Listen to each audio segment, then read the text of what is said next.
that could ever satisfy. And through every trial, my soul will sing, no turning back, been set free. And Christ is enough for me. Christ is enough for me.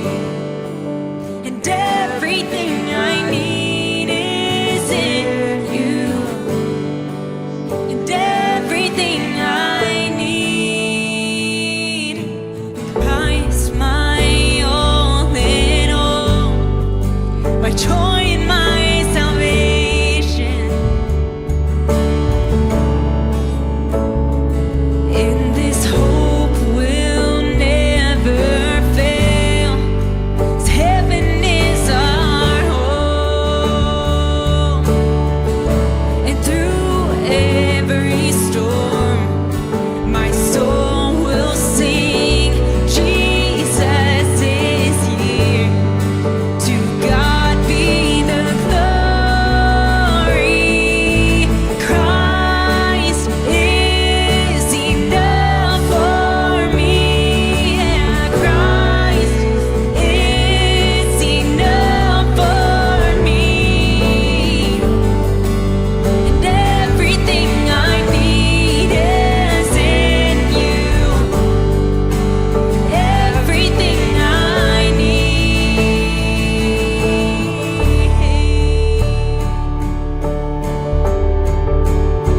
Oh, you're everything.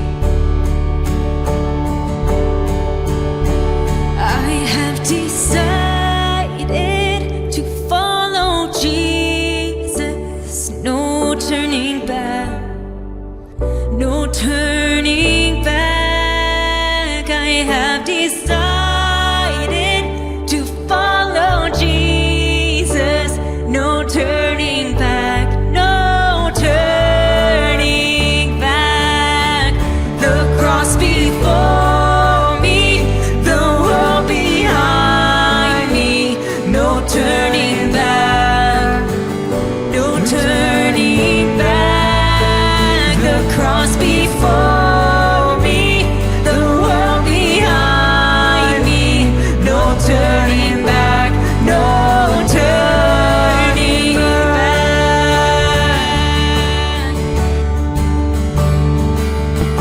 'Cause Christ is enough for me. Christ is enough for me. Everything I need is in you. And everything I need, sing it again. Christ is enough for me. Christ is enough for me. Everything I need is in you. Everything I need.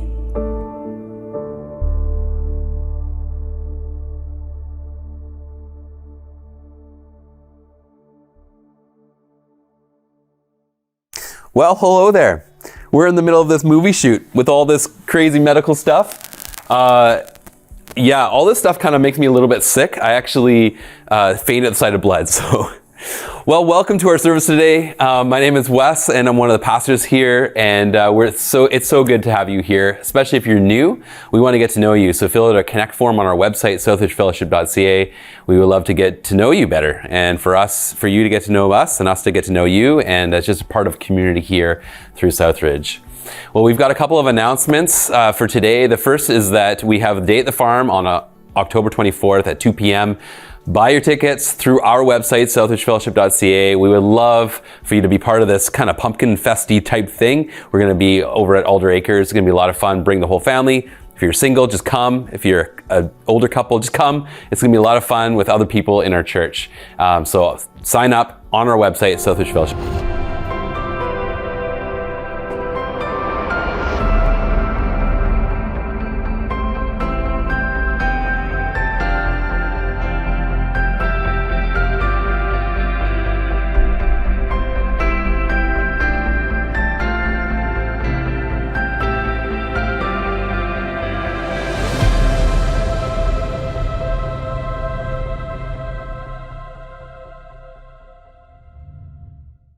Over the past couple of weeks, we've been looking at our church's new vision statement, which is this: as we follow Jesus daily, we will intentionally take risks to bravely live outward. And over the last couple of weeks, we've looked at the idea and we've explored what it means to follow Jesus daily. And we've looked at what it means to bravely live outward. And so today I want to look at the middle part, that part that talks about intentionally taking risks. What do we mean by that? What are we hoping to accomplish? What is God calling us to when we're talking about intentionally taking risks? But let me back up. Let me ask you this question. What was a risk that you have taken in your life? Think back over your life, no matter how long or short it is. What is a risk you have taken? I mean, maybe it was trying out for a team that you were unsure that you would make. You didn't know. Maybe it was sliding into the DM of that cute girl or cute boy and asking them out on a date. Or maybe it was leaving home to go to school halfway across the country. Or maybe it was starting a business or switching jobs or maybe even switching careers. What is a risk you have been willing to take? Or maybe it's not as big as that. Maybe it's a little bit smaller. You see, one of the risks I've taken in my life happened at the end of my second year of university. You see, I allowed one of my dorm mates to talk me into going tree planting with him for the summer. And I had a good painting job. I had painted for a couple of years. I was making decent money at it, but the allure of making a lot of money tree planted outweighed that. And so I said yes to my friend, and I went up to northern BC to plant trees. You see, what was promised as a sweet gig soon turned into a nightmare for me. There was a number of things, but one of the hardest probably was the weather. Even though it was May, it snowed. And here I am in my Coleman tent with my sleeping bag that is rated to -20. But at night, I would crawl into my sleeping bag. I would put on 2 pairs of socks, wool socks. I would put on shorts and sweatpants. I would have a shirt and a sweatshirt on. I would have a toque on. I would wear my gloves, and I would zip up my sleeping bag so only my face, my nose and my mouth stood out. That's all that was exposed to the air. And I knew that by the morning, there would be ice crystals in my nose. And this is the prayer I would pray as I was falling asleep. Jesus, please don't let me have to go to the bathroom during the night. Because you don't want to get up when it's that cold. Just step outside your tent, right? And so there was that aspect. But there was another aspect too that I found difficult, and it was the actual tree planting itself. You see, the ground that we were given often was on the side of a mountain. So it was like hiking up the side of a mountain. And instead of nice soil, we were often given really rocky ground. And if you've never tree planted, you have to realize that in order to make a lot of money tree planting, you have to plant a lot of trees because you get paid per tree. And so there is this rhythm that you get into planting a tree. And so you have your shovel. And here, I got a picture of it. This is actually my shovel. I still have it from when I was tree planting, over almost 30 years ago. And you see, it's about waist height. It has that D handle on the top. So you put your planting hand on the shovel, and as you're walking, you take a step and you, with your planting hand, drive the shovel into the ground. And you see the shovel has a fairly weighted blade on it, even though it's narrow.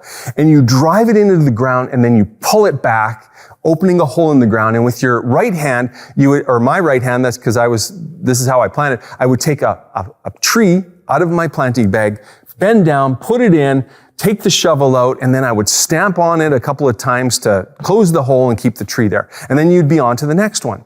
Now you can see that this breaks down, this nice rhythm of planting a tree breaks down when you go to stick the shovel in the ground and what you hit is a rock.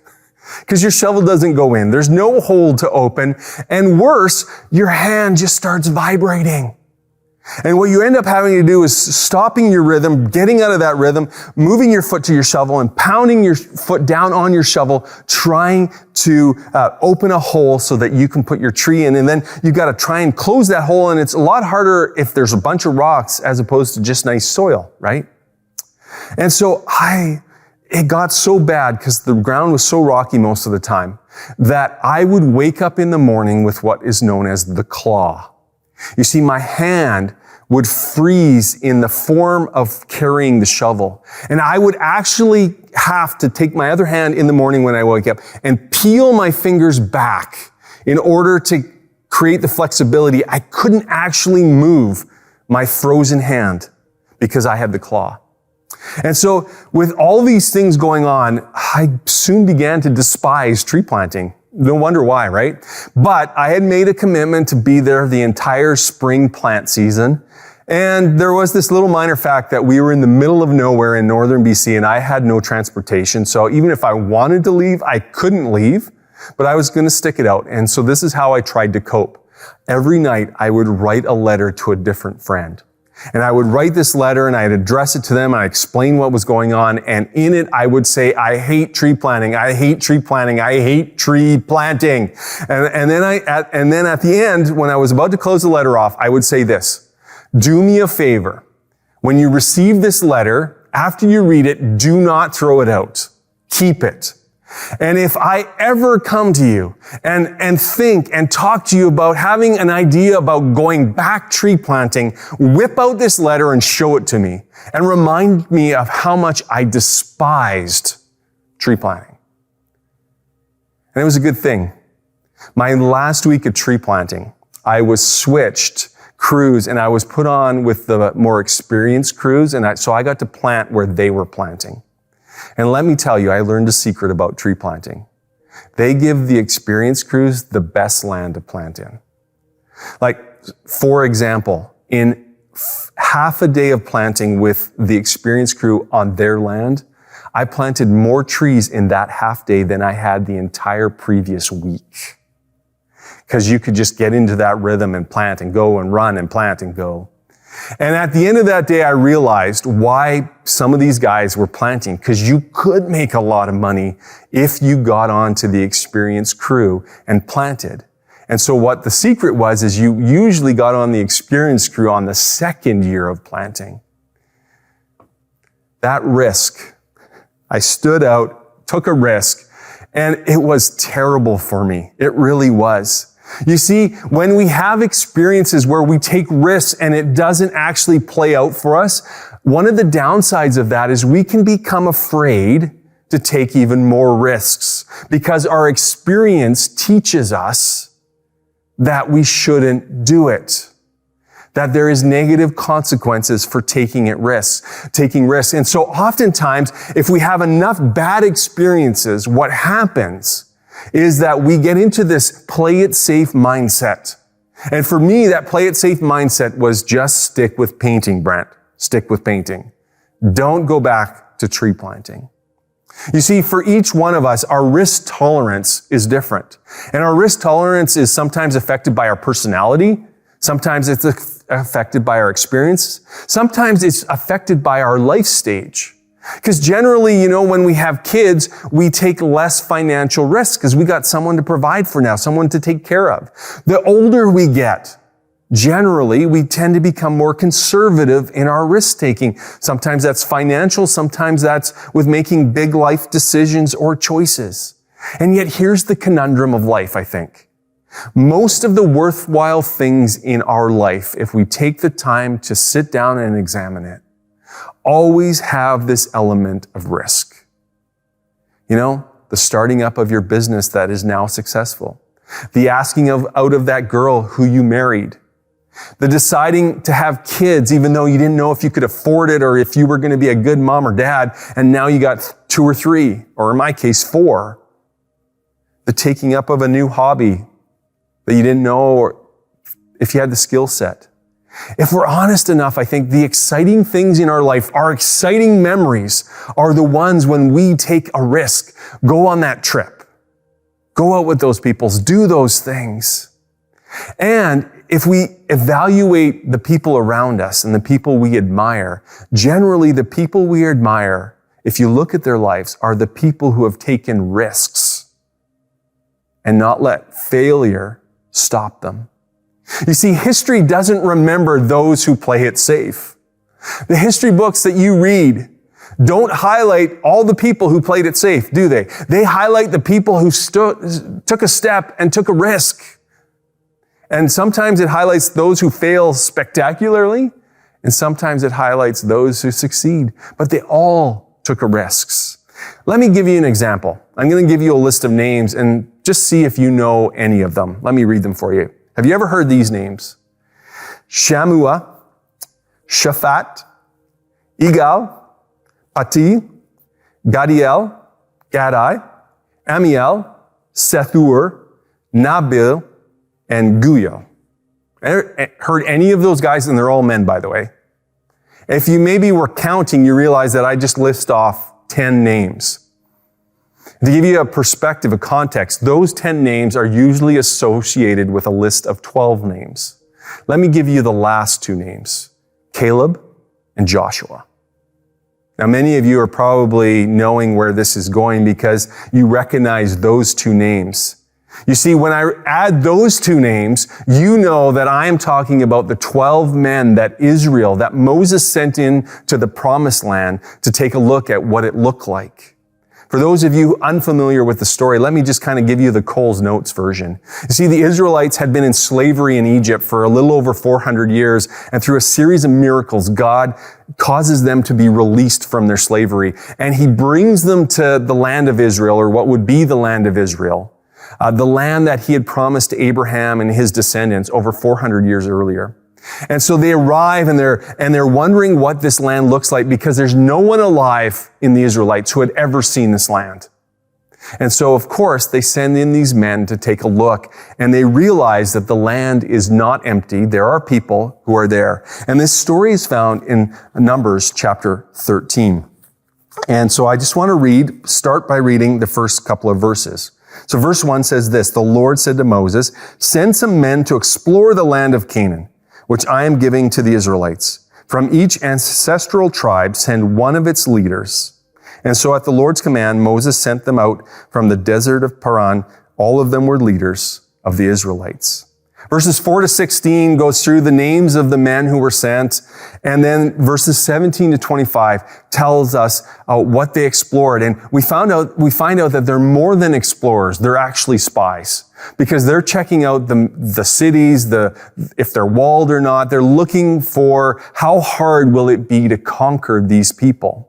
And they spend 40 days roaming the land, and then they come back, and you get to verse 26. And they come and they give their report. And this is what they said. They came back to Moses and Aaron and the whole Israelite community at Kadesh in the desert of Paran. They reported to them and to the whole assembly and showed them the fruit of the land. They brought it back with them. They gave Moses this account. "We went into the land to which you sent us, and it does flow with milk and honey. Here is its fruit. But the people who live there are powerful, and the cities are fortified and very large. We even saw descendants of Anak there," which means they were like giants. "The Amalekites live in the Negev, the Hittites, the Jebusites, and the Amorites live in the hill country, and the Canaanites live near the sea along the Jordan." The report is this: the land is amazing. But there are lots of people, and they are very well established. And they are very big people, scary people. And out of that report come two responses. The first response is given by Caleb, and it's verse 30, and he says this: "Then Caleb silenced the people before Moses and said, 'We should go up and take possession of the land, for we can certainly do it.'" You see, he sees this scenario, he sees everything, and what's his mindset? He has a risk mindset. He says, he looks and he sees the possibilities of what could be. And he says, we got to go for it. But then there's the second response, and this is found in verse 31 and on. But the men who had gone up with him said, we can't attack those people. They are stronger than we are. And they spread among the Israelites a bad report about the land that they had explored. They said, the land we explored devours those living in it. All the people we saw there were of great size. We saw the Nephilim there, the descendants of Anak come from the Nephilim. We seemed like grasshoppers in our own eyes, and we looked the same to them. You see, they take the same situation that Caleb saw. And instead of applying a risk mindset to it, they apply a safety mindset to it. And all they see is the problems. And they don't see a way around the problems. And so what ends up happening is these 10 guys, because it's not Joshua, as we find out later, these 10 leaders turn the people against Moses, against Aaron. And even though Joshua and Caleb plead with the people, they don't listen. Listen to what Joshua and Caleb say to them. And in verse 7 of chapter 14, it says, and said to the entire Israelite assembly, the land we passed through and explored is exceedingly good. If the Lord is pleased with us, he will lead us into that land, a land flowing with milk and honey, and will give it to us. Only do not rebel against the Lord, and do not be afraid of the people of the land, because we will devour them. Their protection is gone, but the Lord is with us. Do not be afraid of them. They take a risk mindset, and yet they can't seem to overcome the safety mindset that the other spies convince the people of Israel with. And if you know the story, you know this, that the people do not listen to Caleb or Joshua. In fact, they refuse to go into the land, and it has serious consequences for them. The 10 spies who led the people into not going into the land, we find out later in chapter 14, they all die because of a plague. And then all the adults who refuse to go into the land, God sends them back into the desert. And for 40 years, they wander the desert until the very last one of them passes away. And it's not until they're all gone, that generation has died, and only Moses is left, and only Joshua and Caleb are left, and their kids, that they come back to the promised land, ready to go in to the promised land. You see, it's only Joshua and Caleb of the 12 spies that will have the privilege of actually entering in and doing what God had called them to do. So what can we take away from this story when we think about us as a church with a vision of intentionally taking risks? I think there's 2 big points and a number of smaller points. The first major point is this: it is never truly a risk if the Lord is with us. It's never truly a risk if God is calling us into something. If he is leading us somewhere, even though we don't know where it is exactly where we're going, if we don't even know what the next step is beyond the one we're taking, if we don't know even what the outcome is, as long as God is calling us into it, it is not a risk for us. It's a call to faith. You see, when we talk about intentionally taking risks, it is always paired to the first part of our vision statement, which is as we follow Jesus daily. Which means that we don't just take risks for risk's sake. But as we're following Jesus, as we are going where Jesus is leading us, we are going to be intentional in stepping out into the unknown. We're going to be intentional in taking those risks, being willing to do things that we're not comfortable with, but we know and we can be secure in the knowledge that we are doing what God is calling us to do. You see, it is never truly a risk when the Lord is with us.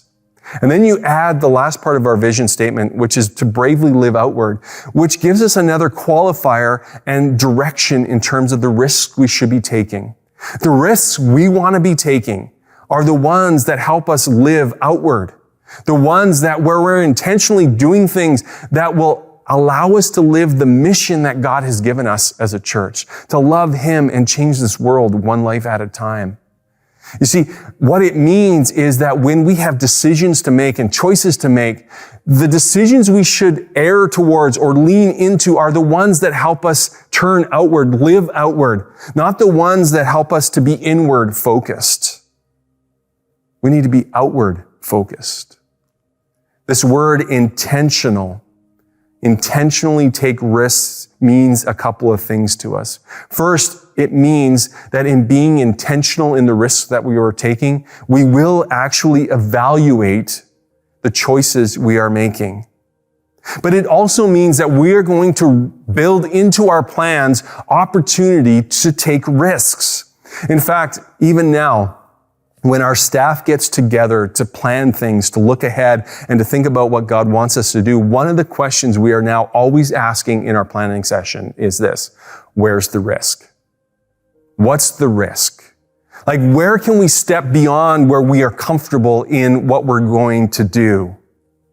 And so part of this mindset of intentionally taking risks and understanding that it's never truly a risk when God is with us, when Jesus is pointing us in the right direction, is we have to get to the point where we are actually willing to try new things. And sometimes that means we have to be willing to let go of the established things. And this is actually hard for me as the lead pastor. You see, because of my personality, because of the way I view the world, my first answer usually to a new suggestion is no. You see, I have a gift. And my gift is the ability to see every way your idea or your proposal could possibly fail. I know all the ways it won't succeed before I even start looking at the ways it can succeed. You see, I start with no and then wait for you to convince me to turn it into a yes. Intentionally taking risks, that's not a good mindset.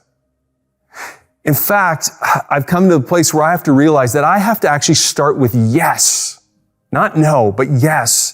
And as we talk it through, it may become a no as we talk through a number of different scenarios. But it's a very different way of approaching new ideas, approaching new ways of doing things. And to be honest, I find it hard because it's not my natural bent. My natural bent is to say no and let you convince me to turn it to a yes. And so that is one of the things I'm wrestling with as we go through this new vision and these new changes. Start with yes. And maybe you're like me. You need to evaluate your life and realize you're not taking the risks God wants you to take, and you need to step into those risks. And maybe it starts with a change of a mindset where you actually say, okay, I'm going to say yes until it becomes a no, as opposed to saying no until it becomes a yes. I think there's another aspect when we talk about being intentional in taking these risks as a church or even as people, is that we have to be willing to persevere. We have to have this mindset that we are not going to let failure stop us. Even though things get hard or difficult, if we believe God is calling us in a certain direction or calling us to accomplish certain things, we have to get past the obstacles. We have to be able to keep trying, even if it doesn't work out the first time. You see, this leads me into the second main point, I think, that Caleb teaches us and Joshua teaches us about risk. And it's this: safe is the enemy of risk and therefore the enemy of faith. See, all 12 spies were leaders. I don't know if you caught that, but all 12 of them were men who were respected in their tribes, in the nation. They were leaders. That's why they were chosen, because the people would listen to them. But only 2 of the 12 actually wanted to step into the risk.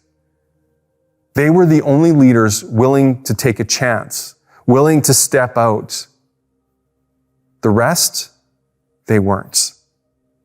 And sometimes as I look at leading and how hard it can be sometimes, and there's different aspects of leading, and sometimes there's leading, sometimes there's managing, and I wonder sometimes that often we slip into a managing mindset, which is needed in organizations.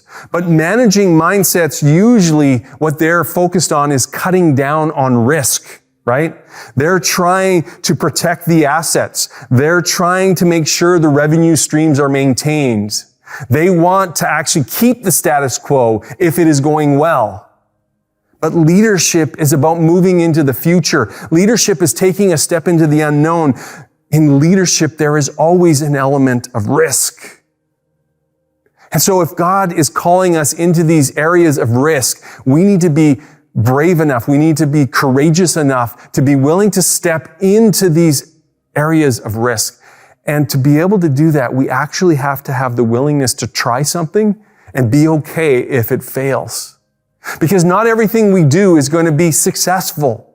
God doesn't guarantee that 100% of the things we're going to try are going to always work out like we want them to. Ryan Leake has written a book called Chasing Failure. And the premise of the book is really this idea that he wants to help people not to be afraid of failing. And his premise goes to this place where he believes that a lot of people don't actually do the things they should be doing, even the things God calls them to do, because they are so afraid of failing.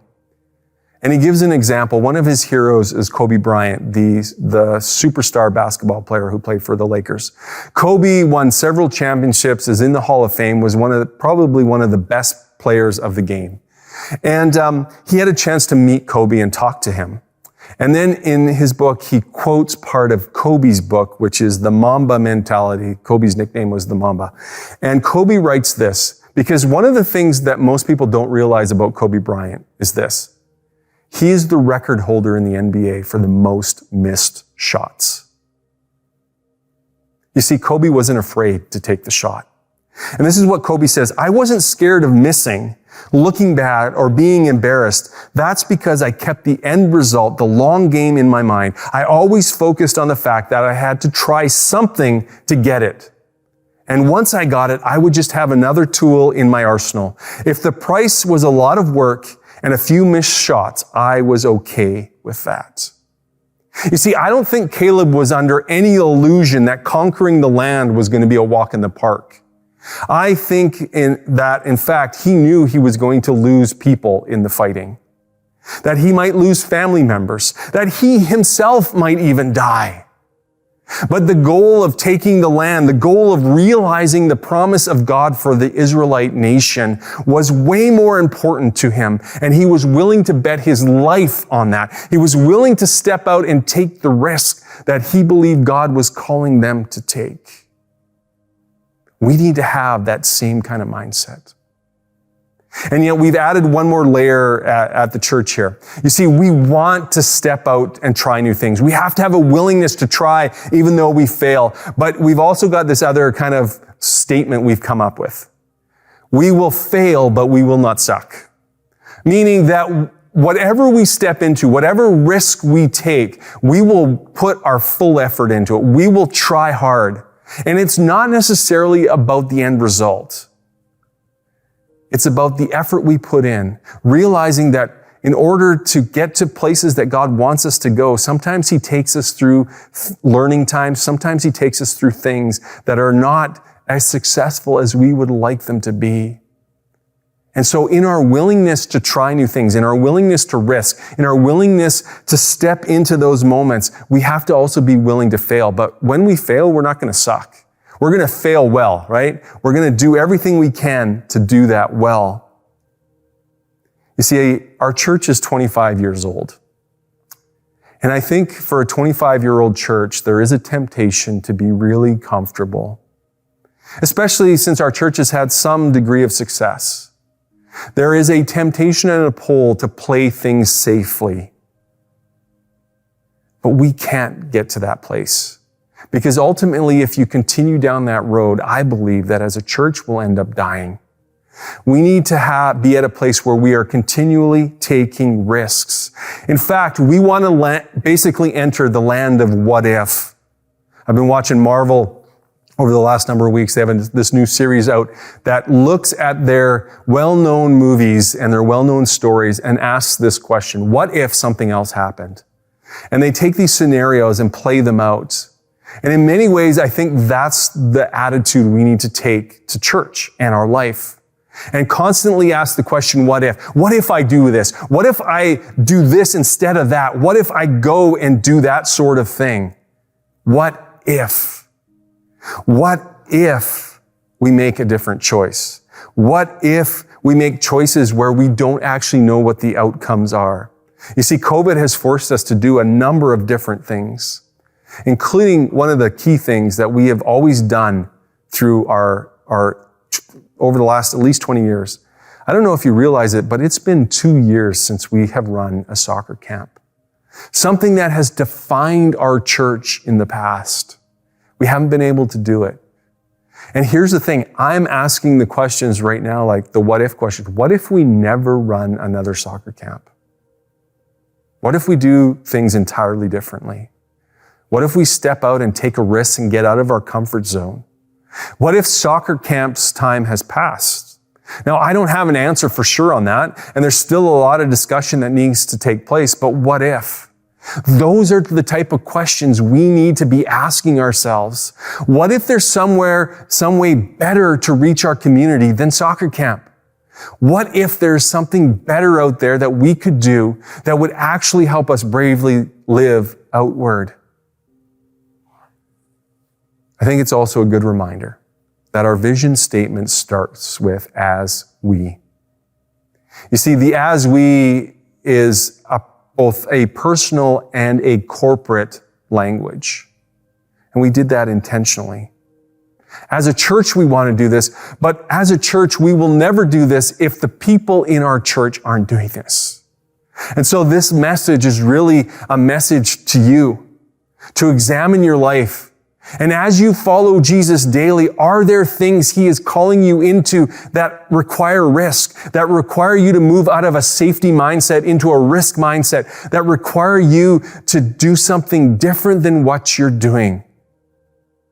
And whenever we're in that moment, I know that there's fear. I know that we have to give up comfort. I know that there are things that we have to give up that we really like sometimes, to step into that thing that God is calling us into. Let me pull you back to Caleb. Caleb is actually quite an amazing man.